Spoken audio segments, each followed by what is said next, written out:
Alec, there were the Rivals, the Hoosier.com, of course, part of the Rivals Network, but the Rivals rankings, new rankings came out this week, and some surprises for some of the Indiana targets. We'll talk about that, but let's start at the top. Darren Peterson from Canton, Ohio. He's a shooting guard. Travis listed him as a 5-star, top-tier prospect in the 25 class, great shooter, shot creator. This guy seems to be pretty electrifying. I have not seen him play. Have you seen him play? Not in person. Obviously, he still is from the Midwest, but plays a lot more kind of some of these bigger national events that not a lot of the kind of Indiana targets at the time when he was offered, which was he was probably, I would say, one of the first 2025 offers for the staff. So he's been involved kind of with Indiana for a while, but has not been a lot of traction there. Again, 2025. So Indiana's putting a lot more work in a few different places for the 2025 class, which I think a lot of at least local Indiana fans are more excited about. We'll see what happens there. Obviously, a long time to go. It helps being in the Midwest, but there's nothing at the moment to point to Indiana being super heavily involved with him. As we sit here on August 26th with a couple years left for the 25 class. Now, Mikhail Brown on here, which didn't make sure I didn't jump ahead one, which actually I did. Let me go back to Bryson Tiller first. Bryson Tiller, big 6'8", beefy, small forward, phenomenal athlete. He calls him. The type of athlete, this is the type of guy. This is Mike Woodson's guy right here. This is the Arrington Page. This is that wing, that big wing that can shoot, that can score, that can rebound, that I think Mike Woodson is really looking to build with.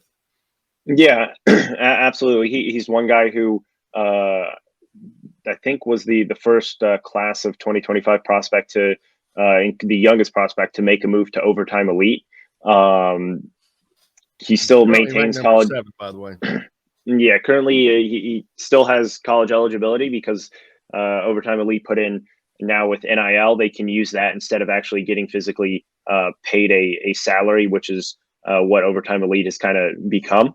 So it was an interesting move for that, but he's originally from the Georgia area, played for the same AAU program as Ja'Kai Newton, current Indiana commit. So there's connections there. He is someone that wants to visit Indiana. He's been open about that, but recruitment not very down the line to this point as it is with much of the 25 class. But he is someone that, despite going to Overtime Elite, Indiana is going to remain involved with, and I think stay pretty heavily involved with. He is that type of prototypical wing that Mike Woodson wants in his offense.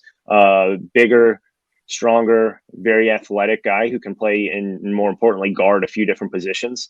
Good shooter and is really working on that ball handling ability. So I do think he will end up going to college. He's been very open about wanting to go to college.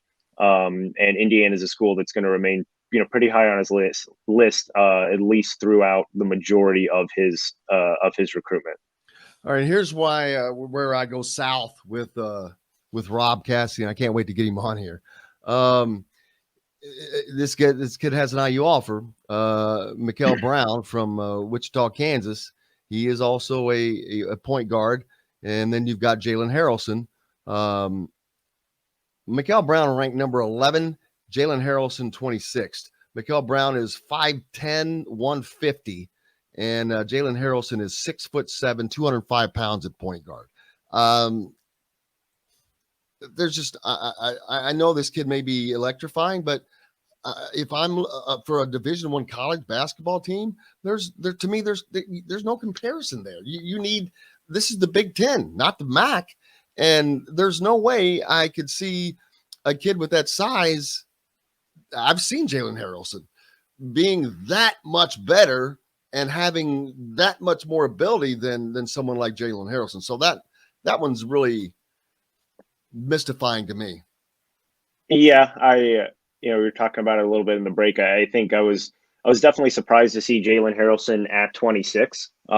Seeing him multiple times in person, seeing a few other guys in the 2025 class, it was shocking to me to see him at that spot. I thought he would come in a little bit more kind of the mid teens, just due to the fact that he is a 6'7" point guard, and he has a better body than I think you could say for a large majority of the 2024 class already, and some guys in the 2023 class. The way that he uses his body, his physical frame, his athletic ability, and his willingness to play on both ends of the floor, I think kind of separates him from a lot of other point guards in the class. There have been some discussions.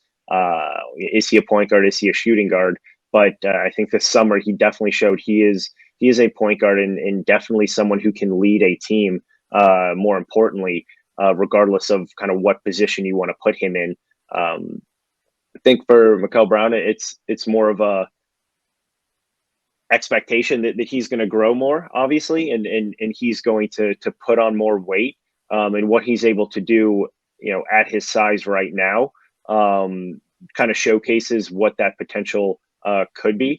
Obviously, yeah, you have smaller guards all around the country who put up monster numbers and who prove to be really, really successful at the Power 5 high major level. So we'll see how this 2025 class pans out. I think Jalen Haralson at the end of the day is going to end up a 5-star prospect in this class, and going to end up definitely inside the top 20, if not the top 15. We'll see how both of their skill sets continue to develop over the next couple of seasons here in high school. But I do think one difference is going to be from Mikhail Brown playing on a national powerhouse in Sunrise Christian, where he transferred to, versus Jalen Haralson playing at Fishers. Again, no knock to anything in state, but I think you're in the rankings, at least you're going to give the nod to someone who is going to be playing on a national, especially televised league, versus someone who's playing in state for a school that does not play a very strong national level type competition on their schedule. So we'll see how that ends up. I think Jalen Haralson is going to end up one of the best players in the class, and I think he's someone that I would at least take on my team right now at the college level. Absolutely, and his size is just mind-boggling to me for a point guard. Not that we've never seen. I mean, Magic, of course, 6'9". It's not like we've never seen this before, but it's not often. You don't see guys with this size at the point. And he's not just tall. This dude is thick. He looks like a fullback. And I'm like, oh my God, what's going to happen when he gets to college and Coach Cliff gets a hold of him? They're going to have to back him down a little bit. But yeah, I mean, you talking about a guy that could be a phenomenal. I mean, that's NBA material right there already. Coach Woodson has to be salivating at the hopes of getting him, and I know Indiana's in great position with Jalen Haralson. He's one that they've been in early and often with. Yeah, and the biggest thing for him in his development is to continue to get a more consistent jump shot. Doesn't often seek it out, just due to the fact that he can get at the rim and get to the rim and kind of turn the corner and get downhill very easily. Doesn't matter if he's playing against his age group or playing up, which he did on the Nike YBL circuit for Indy Heat, both him and Trent Sisley. But he does need to continue to work on the jump shot and make it at least a consistent and an effort where the defense has to at least keep an eye on him out there, because up to this point, very, very little shot attempts from beyond the 3-point line. Not that he needs to be a strong 3-point shooter, but needs to be able to continue to develop that skill set. So once he does, the defense really does not have many options at that point. Some of the others that don't want to miss. Trey McKinney. Well, let's get to Trent Sisley first. Another Indiana kid, of course, from Heritage Hill, 6'7". Also listed as a 4-star, number 33 on the list. Not surprising. He's a great wing out there, a good shooter. Probably needs to work on the ability to score off, develop his own, get to the rim type of shot. But probably that defense on that as well. But he is very, very good. He is going to be another player that Indiana, he already is a player that Indiana wants very, very badly. They've been in often and early with him as well. I expect Trent Sisley and Jalen Haralson are a package that Indiana is working on very, very hard.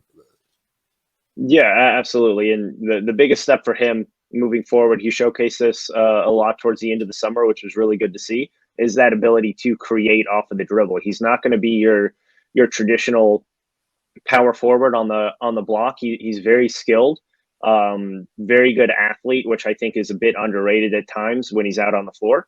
But I would love to see him be a little bit more aggressive with the ball and hunting his own shot. I think he's going to end up being a lot more perimeter oriented, which at his size, his ability, I think it was shot 42% from three this summer.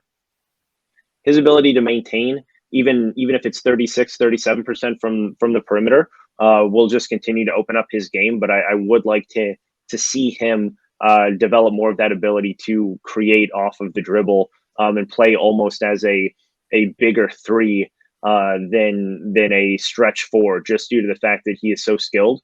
I think having the ball in his hands a little bit more and letting him create a little bit more is kind of that next step for him. And I think he can easily do that, which I think would really kind of skyrocket, his potential, which is already obviously super high. But I think coming in right around where he's at 33, top 40 makes sense. I don't think there should be any argument with that. And again, a lot of these guys, 2025, still a long way to go in their development. So it's fun to talk about the rankings, but they really don't mean a lot until you get to this time next summer, when you have multiple cycles to see how they develop and especially play on the AAU circuit against top level competition every single weekend. Do all of these targets have offers from Indiana? Yep, all these in the top 40 that were listed here all have offers, and Indiana's at least as heavily involved with most of them as you can with class of 2025s up to this point. I think Jalen Haralson and Trent Sisley are obviously outliers when it comes to involvement, just due to the fact that they are going to be wanted by so many programs, and you would hate to lose either one of those to an out-of-state school or even to another in-state school if you're Indiana. But for the other ones, just a lot of national recognition for a lot of these guys that Indiana's involved with.